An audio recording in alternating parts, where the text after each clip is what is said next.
Okay, there we go. All right. Well, this week was a weighty passage, and it's talking about the depravity of man, right? And we'll kind of be in the depravity of man for a while, right? Basically, what the way Romans is structured is we spend a little bit of time being like, no, really, no one deserves to get to know God. Really, really. And we spend a while really getting into no one deserves it, and here's why. And then we get the but God does this. And then we get the so then you behave this way in Romans. And so there is a little bit where it's all kind of this like, okay, and it's convicting and it's heavy for a little while. But it's so that we can then get to this. And so we have a right understanding of who we are so that we can get to this place where we're like, but look what God did, and understand the beauty and the depth of his sacrifice for us. And so it will be for the next couple chapters, a lot of this, no, really nobody is worthy. And so I'm going to reread our overview. I'm going to just reread everything we read this week so we can be back and like thinking about all of it. And then we'll talk about it a little while. So we started in Romans 1:18. And it said, "For the wrath of God is revealed from heaven against all ungodliness and unrighteousness of men, who by their unrighteousness suppress the truth. For what can be known about God is plain to them, because God's shown it to them. For his invisible attributes, namely his eternal power and divine nature, have been clearly perceived ever since the creation of the world and the things that have been made. So they are without excuse. For although they knew God, they did not honor him as God or give thanks to him, but they became futile in their thinking, and their foolish hearts were darkened. Claiming to be wise, they became fools, and they exchanged the glory of the immortal God for images resembling mortal man and birds and animals and creeping things. Therefore, God gave them up in the lusts of their hearts to impurity, to the dishonoring of their bodies among themselves, because they exchanged the truth of God for a lie, and worshipped and served the creature rather than the Creator, who is blessed forever. Amen. For this reason, God gave them up to dishonorable passions. For their women exchanged natural relations for those that are contrary to nature. And the men likewise gave up the natural relations with women and were consumed with passion for one another, men committing shameless acts with men and receiving in themselves the due penalty for their error. And since they did not see fit to acknowledge God, God gave them up to a debased mind to do what ought not to be done. And they were filled with all manner of unrighteousness, evil, covetousness, malice. They are full of envy, murder, strife, deceit, maliciousness. They are gossips, slanderers, haters of God, insolent, haughty, boastful, inventors of evil, disobedient to parents, foolish, faithless, heartless, ruthless. Though they know God's righteous decree that those who practice such things deserve to die, they not only do them, but give approval to those who practice them. Therefore, you have no excuse, O man, every one of you who judges. For in passing judgment on another, you condemn yourself, because you, the judge, practice the very same things. We know that the judgment of God rightly falls on those who practice such things. Do you suppose, O man, who judge those who practice such things and yet do them yourself, that you will escape the judgment of God? Or do you presume on the riches of his kindness and forbearance and patience, not knowing that God's kindness is meant to lead you to repentance?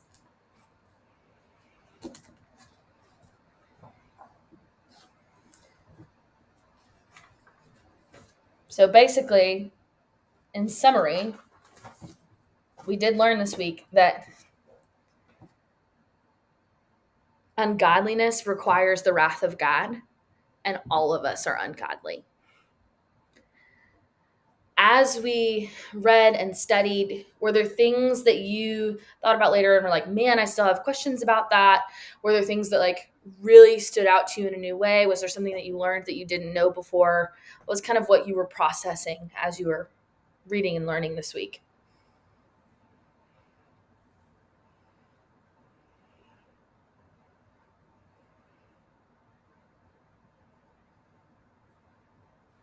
Right in the very beginning, when we talked about wrath, I was like, the wrath of God. So is that when bad things happen? I immediately started to kind of think, what is the wrath of God? And I try and humanize God. Mhm. So I, give him human emotions, and I know that's not right. Mhm. So when I think of wrath, I think of anger and, Mhm. um, suffering someone's wrath of them striking out against you and whatnot. And that's not the way it is intended. I guess we talked the one day about wrath is God's, you'll have to Settled refresh my memory, Kinsey, but Yeah, it's a settled go hatred ahead. for sin. Yes. So that to me was enlightening, just because we're talking about wrath and judgment, and it's his hatred of our sinfulness, Mhm. not his hatred of us, a hatred of our sinfulness, and it's not him having a knee-jerk reaction, and it's a loving action that of course we deserve. But I think that the whole thing took on a different light Mm. after that conversation. Yeah, because it's not this like burst of anger that he has, right? It is anger, right? It is Right. this hatred of sin, but you're right. It's not fickle the way that people are, right? Where we're like, that are my feelings, right? And then we lash out at someone and we treat them badly. That's not what God's doing, right? God is a perfect, righteous judge. And so, in that, the right consequence for sin is his wrath. It is a settled hatred for things that are not of him. And so that does require punishment. And that does require, right, X, Y, and Z. But it's always done righteously. It's always done, God's never blowing it out of proportion. And he does love us, right? It's this, I want good for you. I want perfect relationship for me and you. What's best for you is not this settled hatred for this thing that is corrupting you.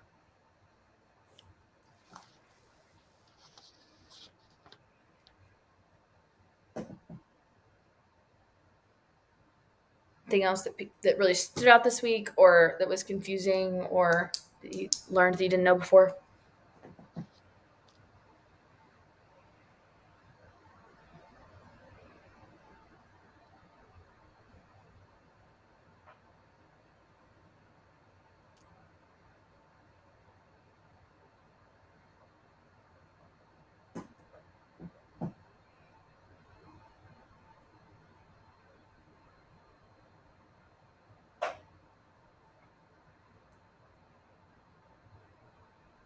Maybe something along the lines of God, where it talked about he gave them up to the lusts of their hearts. Um, that when we sin and we have that freedom to sin, that our consequences are our judgment, Mm-hmm. and that God allows that to happen. Mm-hmm. And then I went down kind of a crooked path that when bad things happen for no, you know, good reason and things like that. So then there was kind of this thought process of things happen, but God has a plan. And I don't know what things just, when, horrible things happen to people that are seemingly undeserving to have horrible things happen. Mm-hmm. Is that really judgment? Is that it? I Right. mean, I know I don't know all the answers, but I kind of went down this crooked path. And so I just was kind of wondering what your thoughts on that were. Yeah. So when we talk about sin and its consequences, right? Really, what's the easiest story to think of when we think about that kind of situation, where we go, okay, if God is perfectly just and sin has consequences, and sometimes the hurt we're experiencing is the consequence of our sin, which is true on occasion, Mhm. right? And sometimes that is how that works. Then we think of stories like Job, right? Where Job is this guy who is super righteous, right? Um, and honoring God is a story in the Old Testament. If you don't know the story, Job is this guy, super righteous, super follower of God. And Satan comes to the Lord and he says, hey, I can make Job not believe in you. And God says, you can't. And Satan says, let me try. And God says, okay. And basically the way the story runs, there's lots of levels to the story. It's a whole book of the Bible, right? But functionally, the way the story runs is Satan takes everything from Job. He takes his children in a tornado, and he takes his land and his Mhm. animals, and he makes him have sores all over his body. And basically, he takes everything from Job except his wife. And his friends come and they're giving Job bad counsel. And they're like, you obviously had to have done something wrong to God because this is clearly judgment. Clearly, this is something you did to deserve this. And finally, at the end of the story, Job finally gets to this place where he's like, he's been faithful to God. He's been faithful to God. He's been faithful to God. Unwaveringly faithful. He's been asking questions, but he's been faithful. And he comes to the Lord and he is like, what is happening? Like, why is this happening? This is so not fair. I don't get it. It doesn't make any sense to me. Why are you letting this happen? And what our brains want is we want God to say, oh, well, this is what I'm doing. And it's not what God does. Instead, what God does is he shows how powerful he is to Job. And he starts to ask him questions on questions on questions. Basically, things like, do you know how to hold the atmosphere together? Do you know how many hairs are on your own head? Do you know how this works and how this works and how the stars work and how many stars are in the cosmos and how many hairs are on your head and how to make gravity work and how to make sure that all the animals get fed and how to make it so you can breathe and drink water? And do you know how to be the creator of the universe? And he starts to remind Job how big he is and how little Job knows in the scheme of the whole picture. And because we want answers, even when we read that, we're like, that's so not satisfying. But Job, who's experiencing it, who's seeing the glory of God, right? God's showing him things, and he's teaching him things, and he's showing him how things are working together in the universe. And Job is so overwhelmed by the power of God that he begins to worship and he begins to just apologize to God. God, I'm sorry. I didn't get it. Who am I to think that I can say what is good and not good? You are good. And he worships and he responds. And what we find in the story of Job is that God knows the whole story, not just that Mhm. piece.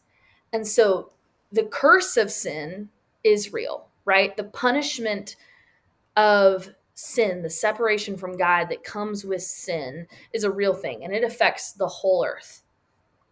But not every specific hard thing we go through is a direct result of something we did wrong to earn that punishment. But God does know what he's doing in the whole story. And so that's where some of this conversation in Romans does get hard, because what we hear in this part is God gave them over to what they wanted to do. And it sounds like we've got a lot of free will. It sounds like we have a lot of ability to decide, right? And we hear that, but then you get to Romans 9 later and you realize just how much God has his hand on Mhm. everything. And there's this balance where we don't get, where we go, okay, God doesn't make, right? God wasn't Satan in the story of Job, but he did give Satan permission. Satan does come and he asks, and he says, okay. Now, Satan is nowhere near as powerful as God. He's having to walk around the earth to get to Job, right? God doesn't have to do that. He's already there, right?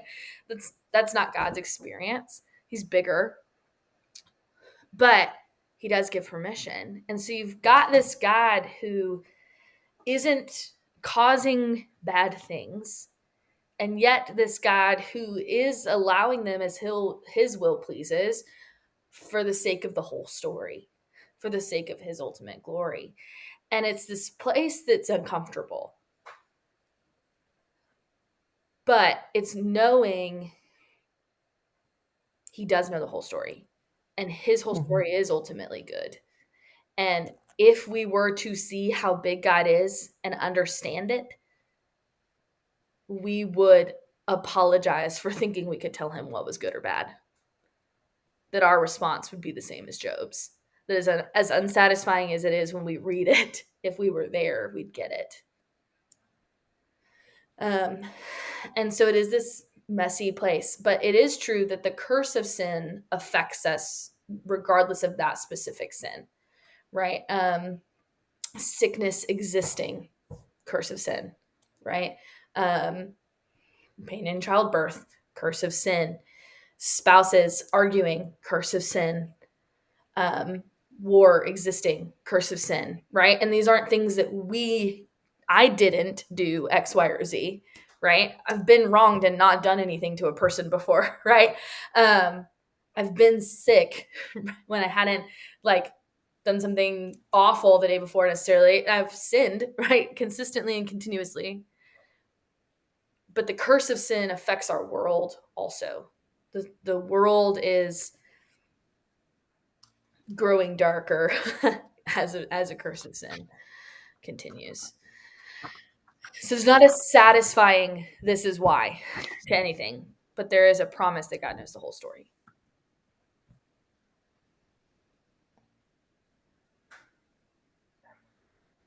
That was a lot. Is there anything about that didn't sit right with someone, or there's follow-up questions to that?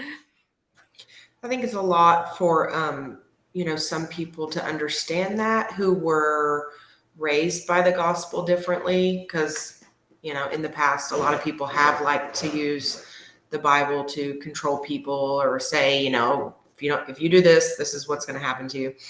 And the truth is, bad things just can happen to us because of sin in the world. Mm-hmm. That isn't even a part of our life, but it still affects our lives. Mm-hmm. And I think that's hard for a lot of people to get and understand. And I have a friend, Ashley, who grew up Catholic, and I'm trying to reach out to her, and she's going through a really horrible divorce, and she's like, why is God punishing me? Like, doesn't he understand? Like, I have enough on my plate. Like, I can't handle any more of this. And I'm like, Ashley, God's not punishing you. Like, this isn't a punishment. Mm-hmm. That's not how it works. And Mm-hmm. it's very hard for her to grasp and understand that.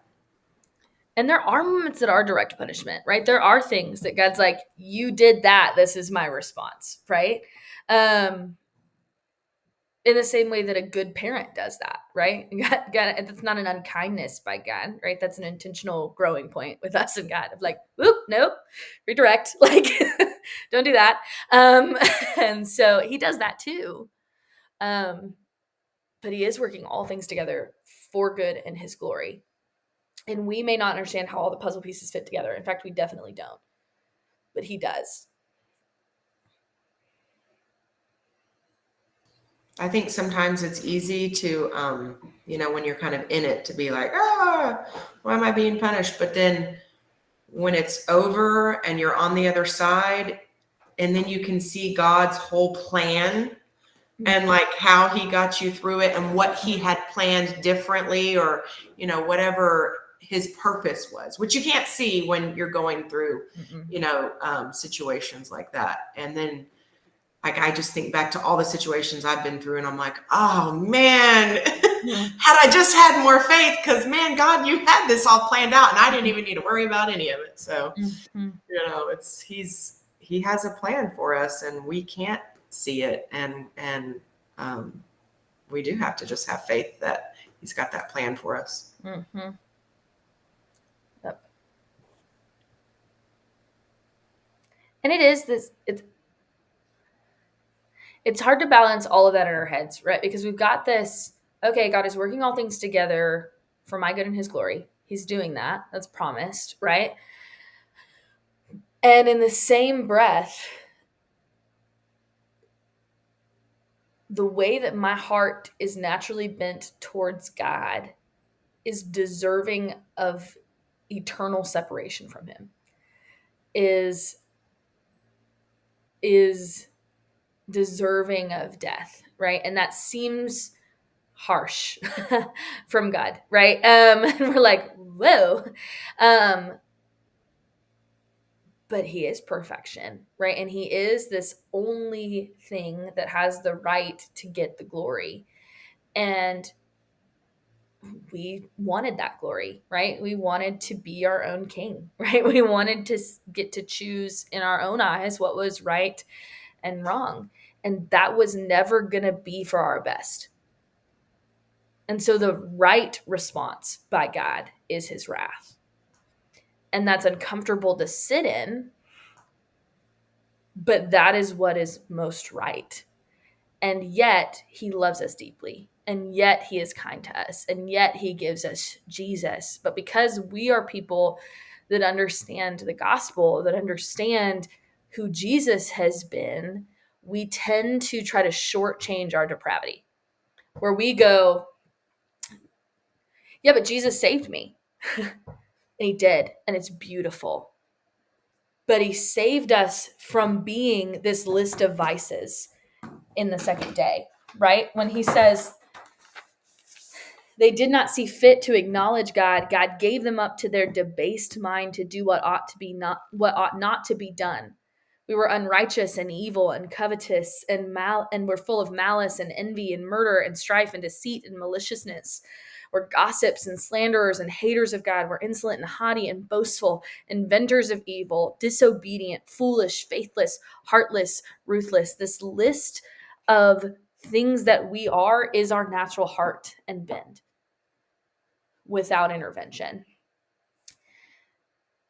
And so we like to try and say that God being wrathful for those things is somehow unloving, but it's the right response. This is who we are. And yet he brings grace. And so when we talk about our depravity, we like to skip it because it makes us uncomfortable. I'm not that bad. I'm not that bad. God just makes me better.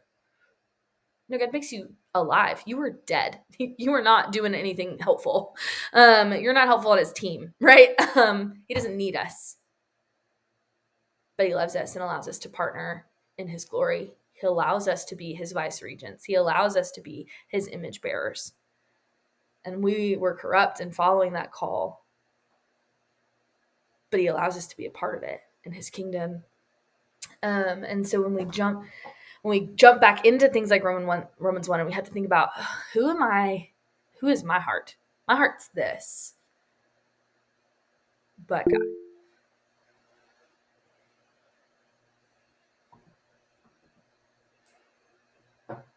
Yeah, exactly, Emily. Emily said God's tough love, but that's what we need if you didn't see it in the messages.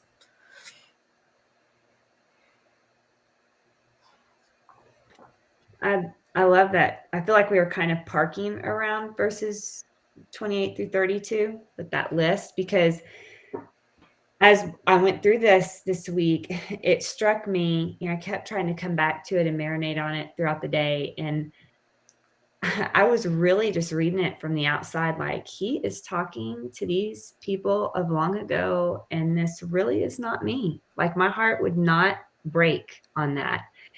And I know that that is not true. Like, reading those, so I had to go through and underline each word and identify how it is me, which wasn't fun. But the only one, it said hater of God. And I'm like, I really love God. But I mean, like, what does he mean here by this? Because I'm sure in my actions, when I do any of these other things, I am hating him to some degree, but maybe he means it another way. Like, I just wanted one where it wasn't me. Okay. Just one. But the biggest thing what I got out of doing that, forcing myself to do that, is really the only human word I can come up with is standard. And you kept saying it, like, every single day we met, there is just this simplicity. Like, the big idea is the big idea. And that is this thing that humans do where we have our own vision, our own truth. And that's really like the simplest way to say it. God is truth. And then we're like, yeah, but no. Mm-hmm. And anytime we break away from that, we break away from his standard. Mm-hmm. And I was reading through Psalms, and it talks about, it says, be not like the horse or mule without understanding, which must be curbed with a bit and bridle, or it will not stay near you. Mm. And I was like, that is me. I mean, it took getting through all of that and realizing there's so many distractions in our culture that pull me away. And I could sit there and compare myself to culture and say, well, I don't do this, this, and this. But if I look at God's standard, Mhm. I'm very much still the horse that needs to be bridled. Mhm. And so it was I realized my sense of humor, for one, is very much one that kind of will laugh at maybe somebody's expense or something. I mean, not maliciously, but like I started becoming aware of, just to fit into a social situation, my humor was not at God's standard. Mm. And it's like, okay, now be aware of that. And how do you show up Mhm. and still fit into a group or be talking, but not go there, Mhm. you know? Anyway, that was I felt so far away from this when I started.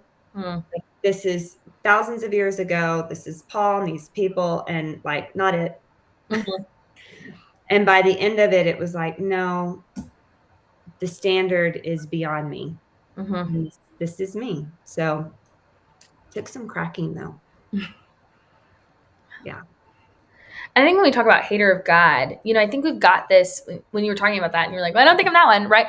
I don't know that any of us are actively that one right now, right? In its fullness of what it is. But we all have been it because we've all ultimately struggled with the idea of wanting God to be our boss, right? We've wrestled with that before salvation, right? And so we weren't like, God, you suck necessarily. Some of us may have been, who knows, right? But we didn't want him to be our boss. I accepted Jesus when I was 4, which sounds really early. But I do think that was a true profession of faith. I don't think I knew all of what that looked like in my life, but I do think it's a true profession of faith. But when I came to my dad and I was like, I want to ask Jesus in my heart, he was like, great, tell me the gospel. And I could tell him a story. And he said, yeah, but Kinsey, do you know that if you ask Jesus in your heart, right? Because that was what we said all the time then, ask him into your heart. I don't want you here to say, make Jesus your boss, right? But it was ask Jesus in your heart at the time. He was like, you know that if you ask Jesus in your heart, it means he gets to be your boss. And I said, yeah, I don't actually want that. And I didn't do it. I was like, no, I don't need any more bosses, right? That's why we talk about grace being repulsive to the non-believer, right? Because grace says, I admit that I'm this nasty. And so we aren't actively walking in hatred of who God is, but we have all hated the idea of God fully being God, of being Lord of our lives. And so we're not above that, any of us, because we've all been like, I don't know that I really need to be my boss, actually, at all. And obviously, I did circle back, and obviously, Jesus is my boss, but I said, I don't want that at all. I don't want Jesus to be my boss. He was like, that's kind of what I thought. So we'll talk about this later. But that's our hearts. We don't want a boss. And we have this hatred in us for God's lordship that has to be overcome as we pursue salvation.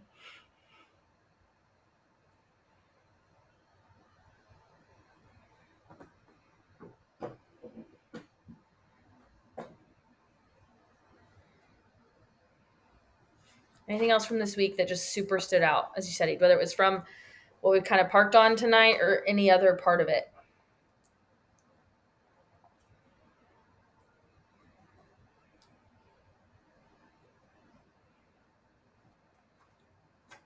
Totally okay if not. I just don't want to shortchange anybody on it. I don't know if y'all already talked about this, but for me, just kind of like what stood out was the part where he was talking about giving honor and thanks, like although we knew God, they did not honor him as God or give him thanks. And it just kind of like, I tell God thank you all the time for like all my prayers answered, and thank you for our food, thank you for our house. And I just do not feel like, like he made me, he made the whole earth, he gave me my children. Like, God, I should be like worshiping him on my knees every day. Thank you, God. Like, you are amazing. And I just do not feel like I give him enough of that.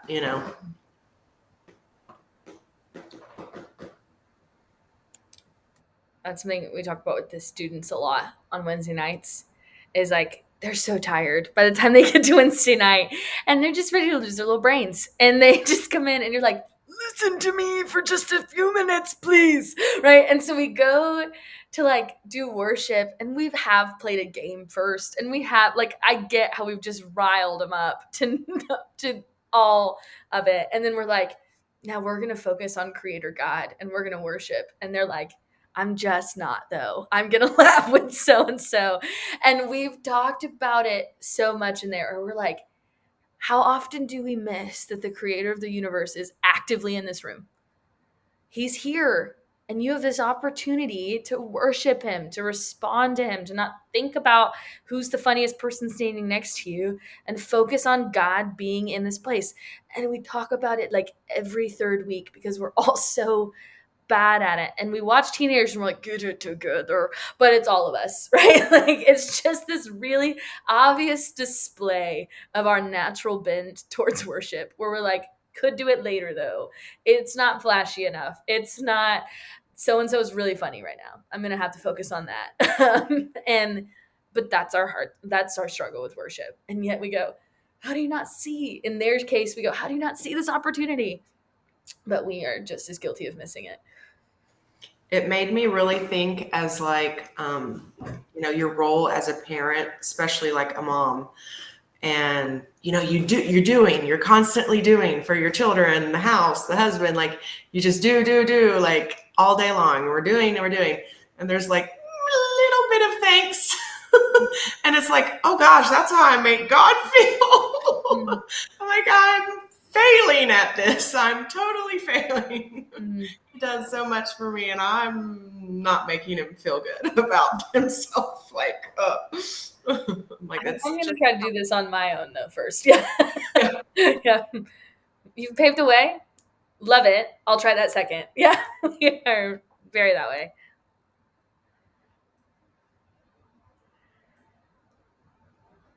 So let's talk about,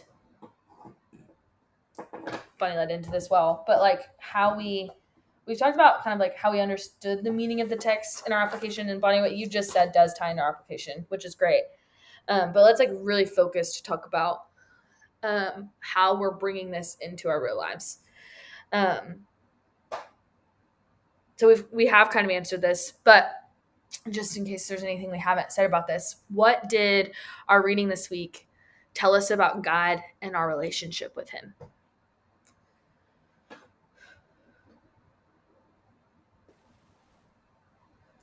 That I think it tells us that we're very lucky to have what he offers us, to be quite honest. Mm-hmm. I think it makes it really, really clear. Yeah. Yeah, if we're really willing to sit in who we were before God, we are a lot more grateful for who God is in our lives, right? We're a lot less quick to be like, can't believe you let such and such happen. It's like, ooh, but I am this. This is my heart. Yikes. I think the other thing, accepting our brokenness, but in that praying, God, help me learn from this, or what are you trying to teach me through this? Instead of praying to get out of a situation or to make a situation better or to have something stop, it's like, help me be discerning on what you're trying to teach me through this, or how I can grow more in you through this, or just kind of changing the perspective on it, whatever that is, whether it's judgment or whatever, just a hard situation, just looking at it from a different perspective. Yeah, this being allowed to be made more complete by God if this is my natural bend and Jesus changes my life, well, then I face trials really differently because I understand that he's making me look like him.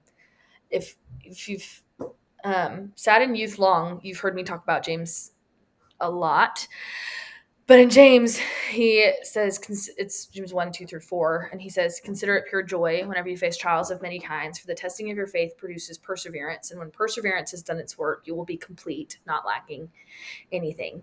And you read that passage and you start out and he's like, consider it pure joy whenever you face trials. And you're like, that sounds kind of sadistic. I don't think I want to do that at all. Pass, right? And then he's like, because when you experience hard things, you're going to get perseverance. And perseverance is just the ability to endure hard things. And so it still sounds like consider it joy when you face trials, because when you face them, you can handle more. And you're like, ew, like I still really don't want that. But then he says, when perseverance has done its work, you will be complete, not lacking anything. That there is this constant sanctification happening, this constant God making us right before him, where Jesus is changing us from the inside out to be like God. That is making us complete. Some of you may have heard me tell a story. Ben Stewart is a pastor out of Passion City. He's Passion DC's pastor, but he used to be the director of Breakaway, which is this like massive Bible study on A&M's campus at Reed Arena. And he came back to teach a sermon on James when I was a student. And so I was at Breakaway the night that he came back. He wasn't the director anymore, but he'd come back to teach it. And he was talking about suffering, and he was talking about James 1, 2 through 4. And he said when he was a kid, his parents went through a really horrible, awful divorce, and it was like really painful. And every summer he had to go stay with his dad in Anahuac, Texas. And Anahuac is like a little bit of a gruff place. And Ben was like, I hate it here. He was like, it was just like dirty and gross. And all of the men were so gruff, and they were like hunter fishermen, like all teasing each other all the time type of men. And if you've ever seen Ben Stewart before, that is not who he is at all. Okay. It was not his scene. And so he was like, I just felt so out of place and so uncomfortable. It was so hard for me to be there. And I would just pray and be like, God, why do I have to be in Anahuac? Like, I don't understand why I have to be in Anahuac. And he was like, there didn't seem like there was ever going to be an answer to that. He said, fast forward, he's already grown. He's the director of Breakaway when this story is happening. And this guy named Bob that owns a cattle ranch in College Station invites him to his cattle ranch. And he's like, let's do it. So he's walking around the ranch with Bob, and it's beautiful. It is green and lush, and it's just a really pretty place to be. And he looks at Bob and he says, man, Bob, it must be so great to grow up here as a cow. And Bob is this redneck rancher, and he's like, they don't grow up here. And Ben says, what do you mean they don't grow up here? He said, well, if they grow up here, then their hoof never develops because it's too soft, it's too lush. And then when they become an adult cow, if they step on a rock, it messes up their hoof so bad, there's really nothing we can do but put them down. Like, they're just in misery. And he said, so we send them to another ranch that's more rough to make their hooves ready. And he says, oh, that's so interesting. Where do you send them? He said, oh, we send them to a ranch in Anahuac. And Ben says he just starts weeping in the middle of Bob's ranch. And Bob is like, hey, man, what's happening? And he's like, God, that's why Anahuac, like, you were making me ready. You were making me whole. You were making me complete. And there is this consequence for sin that we experience, and this curse of sin we see in the world as a result of our brokenness. But as God takes us through it, he makes us complete.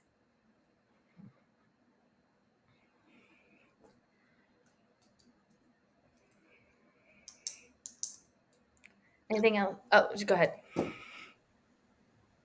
I was going to say, I feel like I'm in a bit of an Anahuac season, slightly. And spend a day in prayer, just seeking God's voice and really wanted to hear him speak. And he did not. But what I discovered in that was, into what Bonnie said, this honor and giving thanks to him, that when we praise him and we worship him, there is so much peace. Like that is good. Mhm. That all can be bad, but when I praise him, that is so good. Mhm. And I see that here. I don't know. I just feel like because they knew God and did not honor him or give thanks, I think we are built to honor him and give thanks, of course, because it glorifies him. But the way we're built, like it helped me. It's good for us because we will have these deserts, so these Anahuacs. Mhm.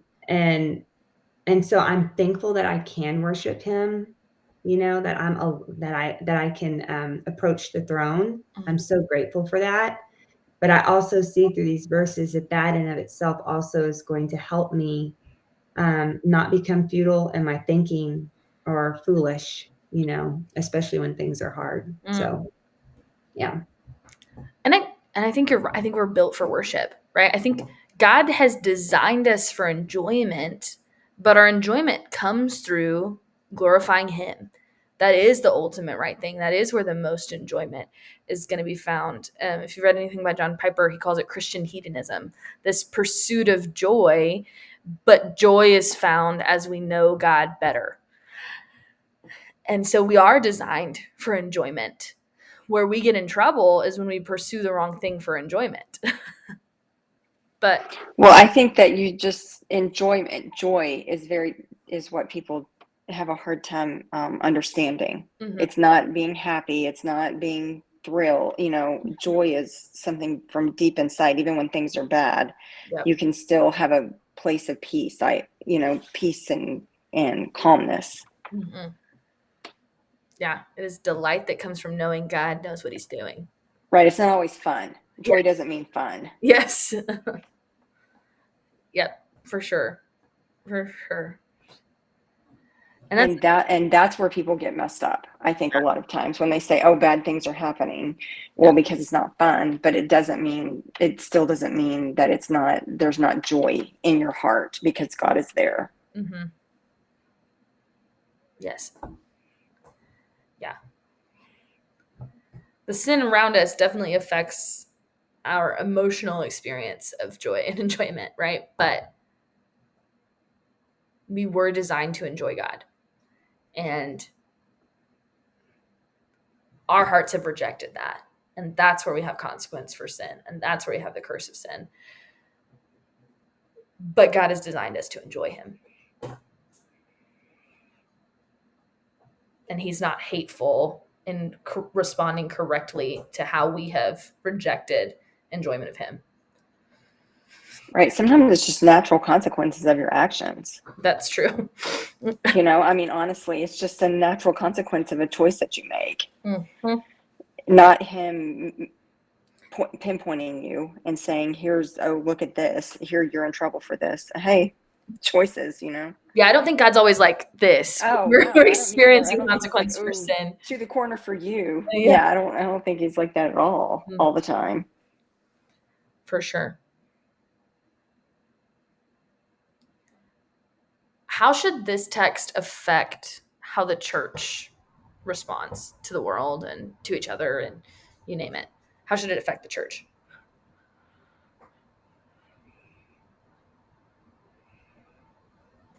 Well, I think, the church or any Christian should not think we're righteous. Like we're above the law and we can look down on everyone, all the Gentiles who are not saved because we are better, because we're not better. And we've got to work on it every day. And I think definitely the church I grew up in, was like we set ourselves apart, and we do need to set ourselves apart in a certain way, but not in a way where we are idolizing ourselves and we are just back to doing all these wrong things that we're accusing others of doing, Not self-righteousness. Yes. For sure. Righteousness, yeah. Yes, I think it does very strongly warn the church against self-righteousness, right? Hey, you're not that great either, right? Oh, definitely. Yeah. is pretty clear on that end for sure. And I do think it does show why we do a lot of the things we do as the church. Like when we teach you how to share the gospel, right? And we teach you the 3 circles. Well, why do we teach you to start with brokenness most of the time when we're talking about the 3 circles? We teach you to start with brokenness because no one wants a cure for an ailment they don't know they have. They don't care about the solution to a problem they don't see. And if we think that we know what's good for us, we don't see our problem. And so there's this reminder here, you have a problem and you need Christ, right? And we don't lead into those brokenness conversations like, here's all the ways you're wrong, right? We talk about it from a global sense, right? You see it in war, you see it in how people treat each other. And we talk about it personally, how we experience brokenness, right? I feel empty, so I pursue money. I feel empty, so I pursue relationships. I feel empty, so I pursue, et cetera, et cetera. And we chase those things and they're never satisfying or snap back into our brokenness. So we establish that with people first because that's what teaches them their ailment. And it's a reminder for us and it shows them there is a cure for this, but you have to know you have a problem.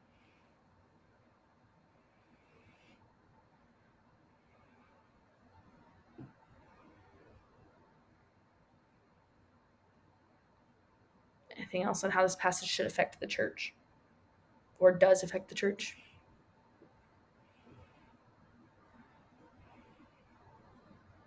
Well, it's a good common ground to say we're unified in our brokenness.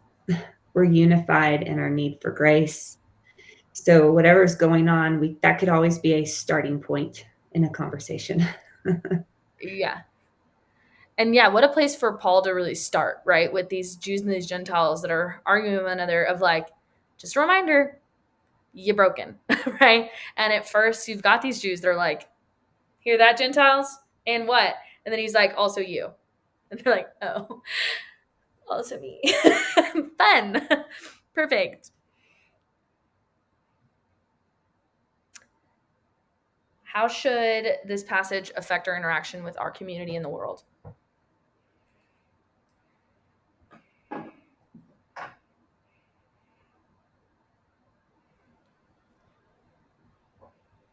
I think very similarly to what we discussed about how it should affect us as a church. I think that it definitely reminds us that we are like so many others in the world. You know, we're believers, but it also reminds us to go out there and not assume that we're that much different than other people, other than we're pursuing something greater. Mm-hmm.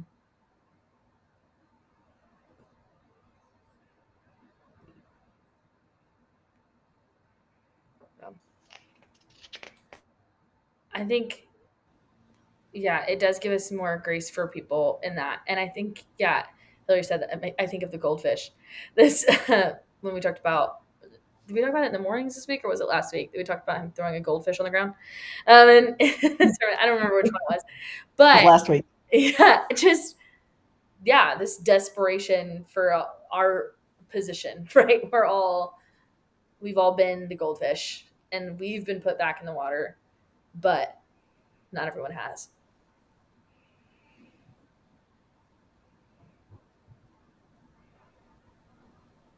I think, too, we need to take very seriously Paul's warning about judgment. As we look outside of our immediate church family and into the community, and just about how us judging others. And, I think we have to just be so conscious of that and just, realizing that no sin is, I looked on that passage and I think murder and envy or something were right next to each other, and I was like, wow, okay, a typically a normal kind of emotion and then murder. And so that, I know that really kind of hit me. And I think as much as we may try not to, everybody does it. Everybody judges somebody when they first meet them, when they see them. And I think it's just a constant thing that I am just as broken as that person. And just that we're all sinners. So I think when we look out into the community and we welcome people, I think we just have to be really careful with that. Like, we just have to remember that a lot. Mm-hmm.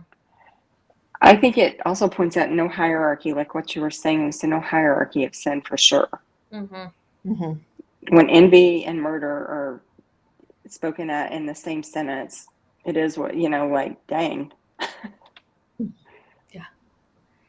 Yeah, it's definitely like a kick in the teeth on how gracious we should be to others. Like, ooh, okay. I'm not that great either, and I don't have a place to treat you like that. I mean, I think that speaks a lot to why there's prison ministry, and there needs to be prison ministry. And then think about people in the Bible who were imprisoned. Yeah. And they were his apostles, and they were in prison for wrong reasons. I mean, or reasons that to us are very wrong. Mm-hmm. They were challenging they were challenging their society, essentially, and their belief system. Yep.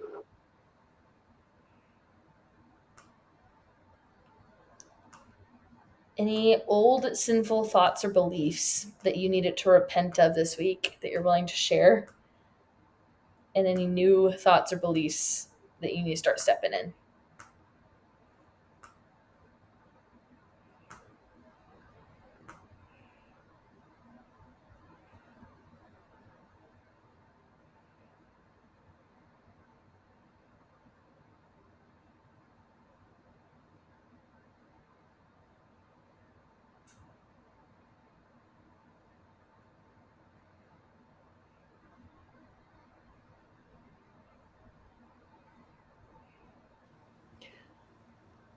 I think for me, it's not a new thought, but it's a reminder of how thankful and gracious God is, or how thankful we need to be, because we just deserve, well, like you said, death. We just deserve um, so much worse. And um, like when Hillary was talking about each of those sins, and I did a similar thing, trying to think of all the times that I've been that each one of those things. And I just think it was a big, to me, it's not a new concept, but it's a big reminder of how broken we are, and what a gracious God we have. Mm-hmm.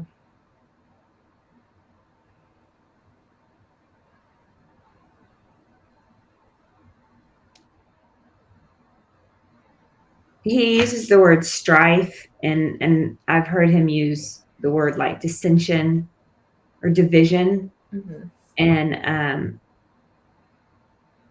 those have just been highlighted in my head for a while, for a few months.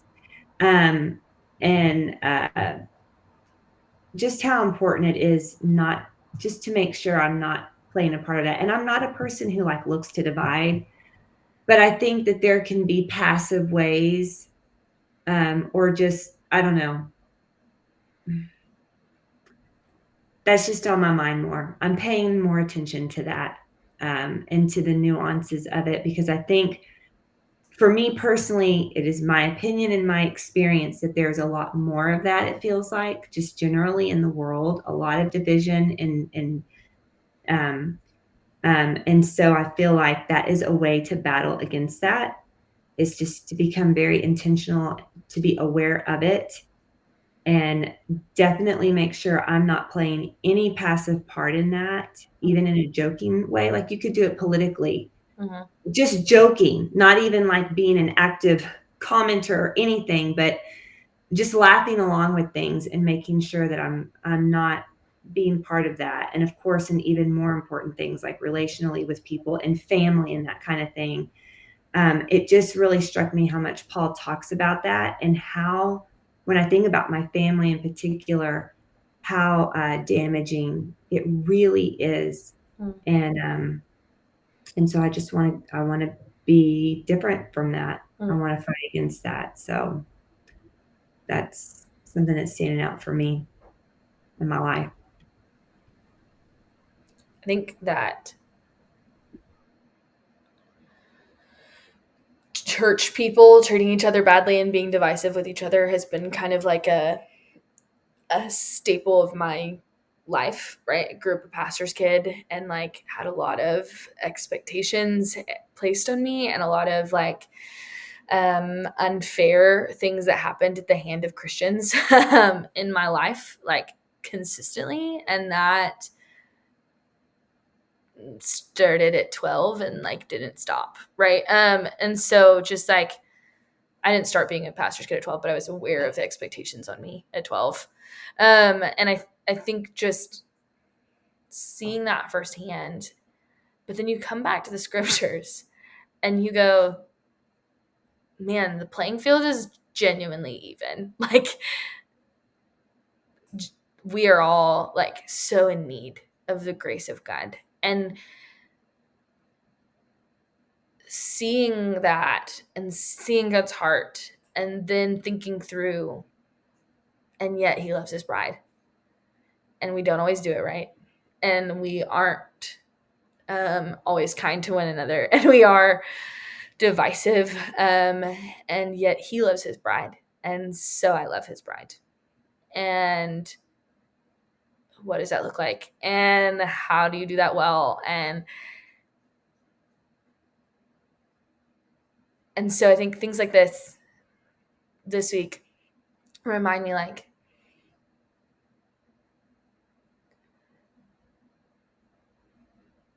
they may have acted wrong in a way that you wouldn't, or, you know, you name it, but you're broken.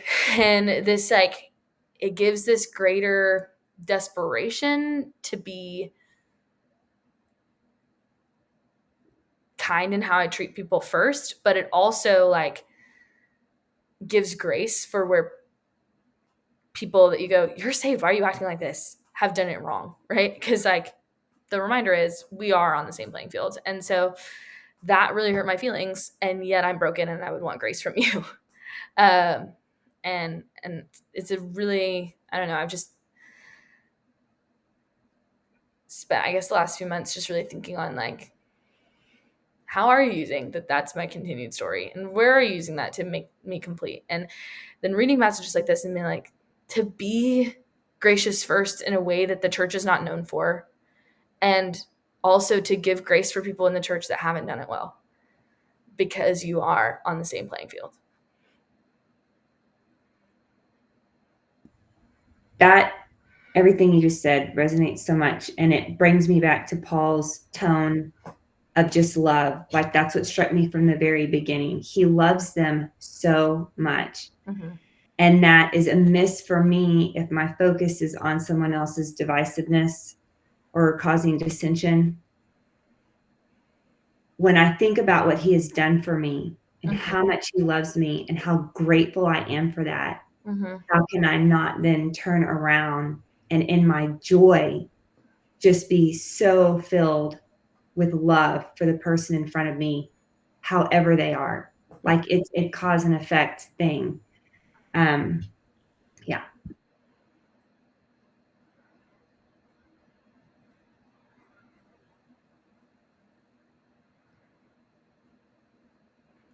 Anybody else thoughts or opinions on this week and their application, or questions that are lingering?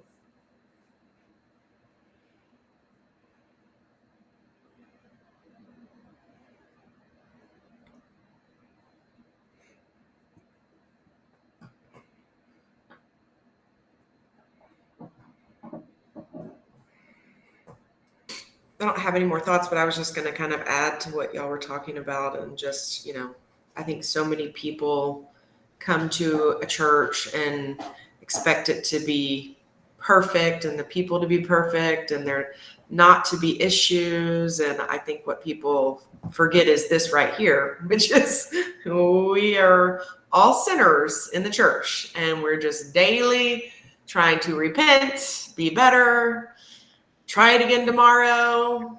And I think we need to remember that and give grace to other people and, you know, just try to stick together.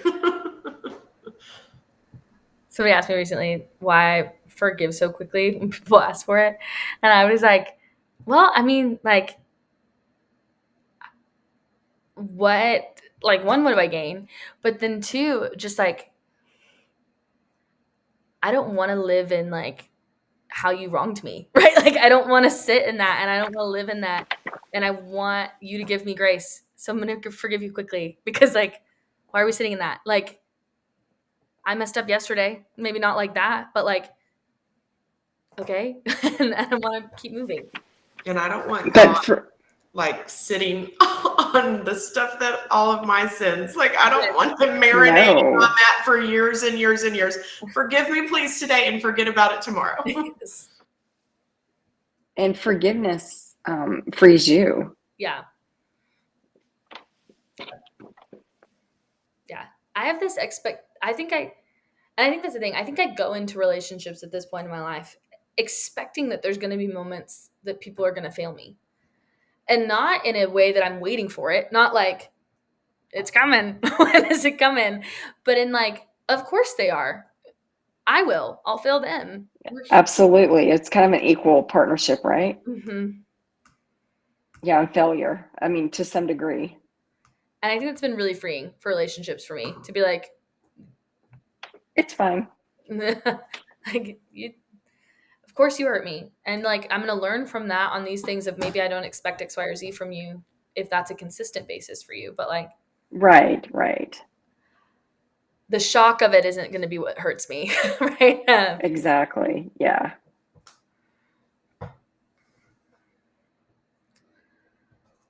How, any updates on anybody's prayer requests from last week and any new prayer requests this week?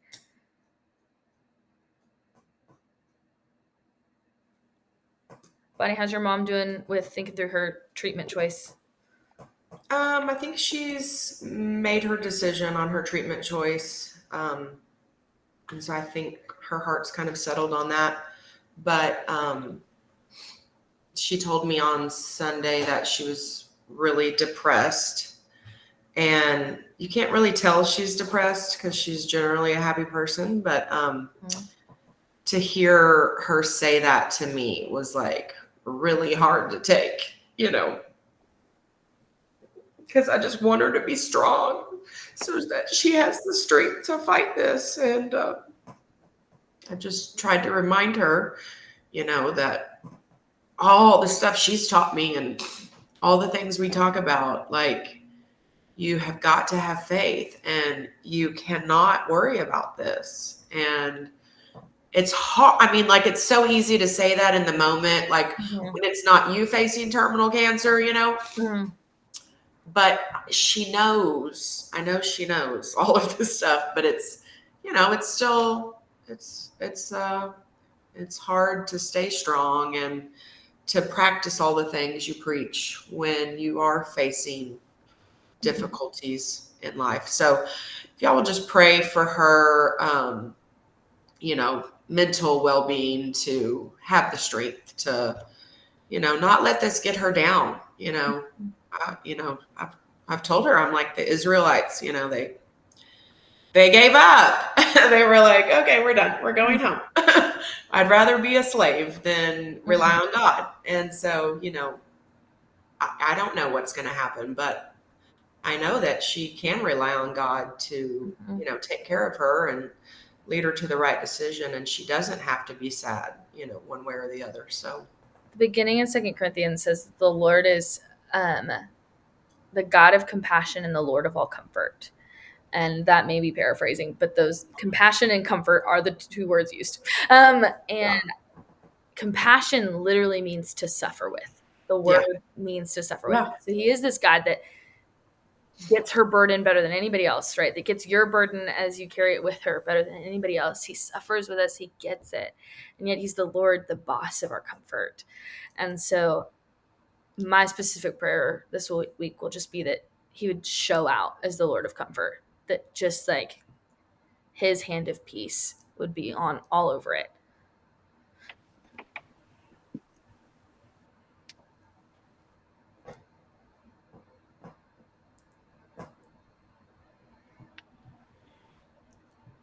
Anybody else got prayer requests they want to share? Oh, yeah, go ahead.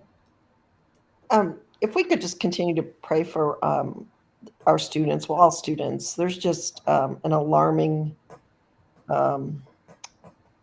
gosh, I don't even know what to call it. Just students in crisis. That's all I'm going to say about that. But just an alarming number of students in crisis, like real crisis. Real crisis. I can't tell you. It's like every new small group leader when they start is always like, they're in 8th grade. How are they feeling that?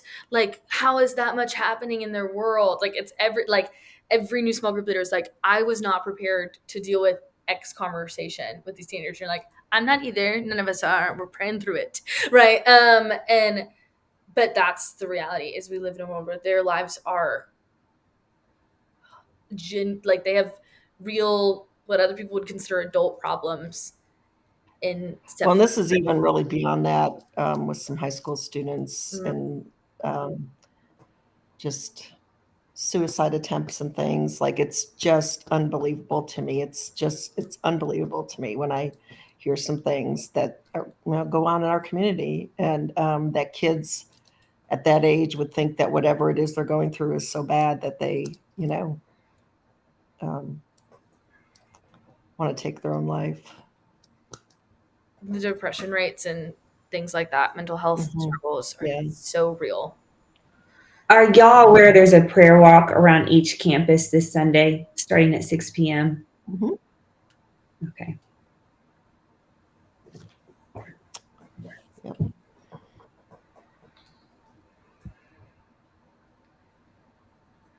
Anybody else prayer requests they want to share? Students, encouragement from the Lord for Bonnie's mom and Bonnie. Anything else?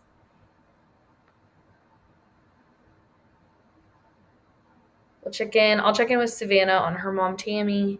I haven't checked back in.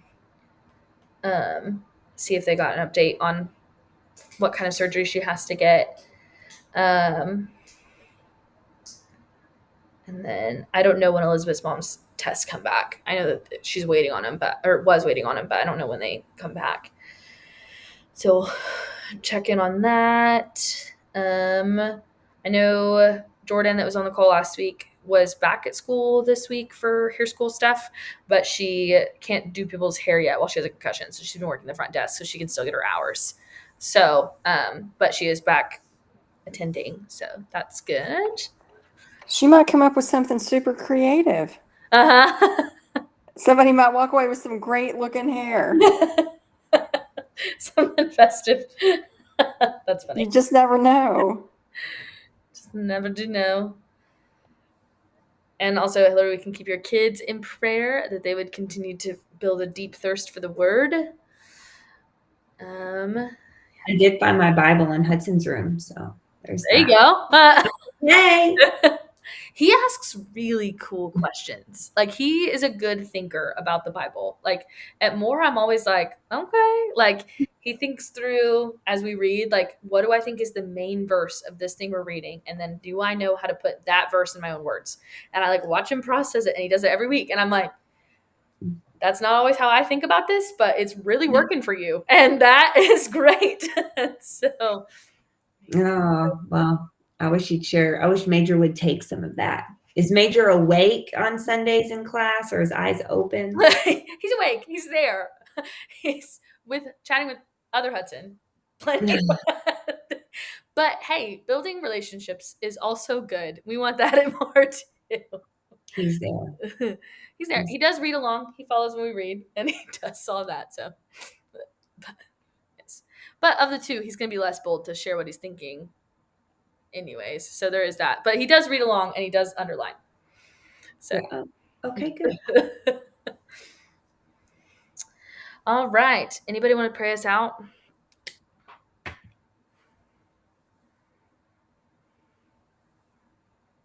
I can. That's fine. All right. Lord Jesus, I thank you for these women. God, I thank you for the opportunity to study your word together and be encouraged by one another. God, I pray that we would just continue to love your word more and more. God, I do lift up prayer requests from last week that we didn't get to check back in with tonight. God, that you would continue to work in those spaces. God, I do pray for Bonnie's mom. God, I just pray that you would be this obvious peace on their hearts, Lord, that you're being the Lord of comfort would be just evident in their lives. And I pray that for them, Lord. I do pray for teenagers, Lord. They